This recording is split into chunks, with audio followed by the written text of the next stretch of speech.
లంకాపట్టణంలో హనుమంతుడు ఎంత వెతికినా కానీ సీతాదేవి కనపడకపోయేసరికి నిరుత్సాహపడ్డటువంటి హనుమంతుడు చాలా నిర్వేదాన్ని చెందాట.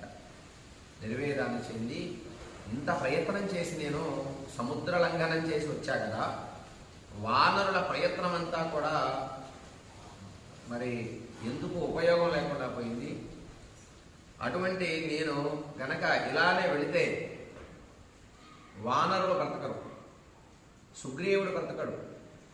సుగ్రీవుడు తర్వాత రామచంద్రస్వామి, తర్వాత లక్ష్మణస్వామి, తర్వాత భరత శత్రుఘ్నుడు, కైక, ఇలా ఎవ్వరూ కూడా బ్రతికే పరిస్థితి ఉంది. కానీ ఇక్కడ ఎంత వెతికినా సీత కనబడటం లేదే అని బాధపడ్డాట. బాధపడి అనిర్వేద శ్రియో మూలం అనిర్వేద పరం సుఖ